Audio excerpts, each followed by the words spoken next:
என்னப்பா ஒண்ணுமே புரியல? ஏமாற்றின ஒரு வேலைக்காரனை எப்படி ஒரு எஜமான் பாராட்ட முடியும்? அப்படின்னா லூக்கா 16ஆம் அதிகாரத்தில் வரும் அநீதியான உக்ரானக்காரன் ஊமையின் மூலம் இயேசு கிறிஸ்து என்ன நமக்கு கற்றுத் தருகிறார்? ஐஸ்வர்யவனாகிய ஒரு எஜமானுக்கு ஒரு உக்ரானக்காரன் இருந்தான்.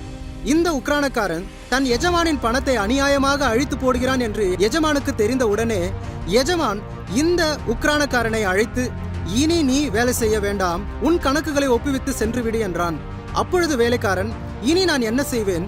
குழி தோண்டுகிற வேலை செய்ய எனக்கு பலனில்லை, பிச்சை எடுக்கவும் நான் வெட்கப்படுகிறேன். ஆனாலும் ஒன்று மட்டும் தெரியும், இந்த வேலை போனாலும் மனுஷர்கள் என்னை தங்கள் வீடுகளில் ஏற்றுக்கொள்ளும்படி செய்வேன் என்று தன் எஜமானிடத்தில் கடன்பட்டவர்களை அழைத்து, நீ பட்ட கடன் எவ்வளவு என்றான். 100 குடம் எண்ணெய் என்றான்.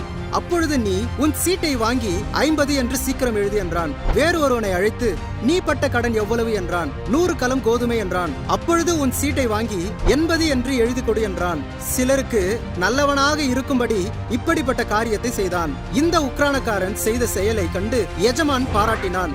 இந்த எஜமான் இயேசு கிறிஸ்து இல்லங்க.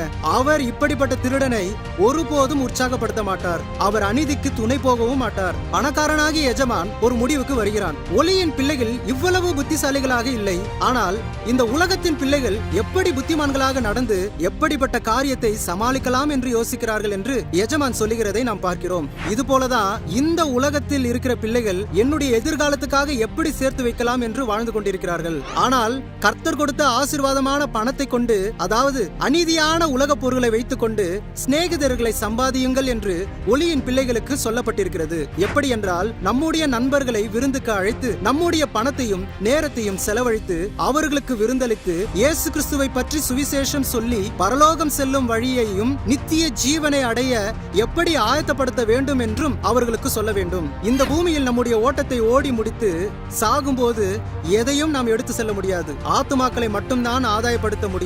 இந்த பூமியில் நாம் கர்த்தருக்காக எதை செய்கிறோமோ அது மட்டும்தான் நிலைத்து நிற்க போகிறது. ஏனென்றால் இந்த அநீதியான உலக பொருளால் சிநேகிதரை, அதாவது ஆத்துமாக்களை சம்பாதித்து நாம் மரித்த பிறகு நித்தியமான பரலோகம் செல்லும் போது ஏற்றுக்கொள்ளுவார் உண்டாகும்படிக்கு, அதாவது அநீதியான உலக பொருளை சுவிசேஷத்திற்காக செலவழித்து அதன் மூலம் ரட்சிக்கப்பட்ட அந்த ஆத்துமாக்களாகிய சிநேகிதர்கள் ஒருவேளை நமக்கு முன்பாக மரித்திருந்தால் நாம் போகும்போது அவர்கள் நம்மை கைத்தட்டி வரவேற்பார்கள். அவர்கள் இயேசு கிறிஸ்துவிடம், இவர்தான் ஆண்டவரிடத்தில் என்னை நடத்தினார் என்று நம்மை பற்றி சொல்லுவார்கள். இப்படி செய்யும் போது பீமா நியாய தீர்ப்பாகிய பரிசளிப்பு விழாவில் வெகுமதியை தேவன் நமக்கு கொடுப்பார். இதைதான் இயேசு கிறிஸ்து இந்த பூமியில் உள்ள உலக பொருளான பணத்தை வைத்து ஆத்துமாக்களை சம்பாதிக்க வேண்டும் என்று இந்த உவமையின் மூலம் சொல்லிக் கொடுக்கிறார். ஆமென்.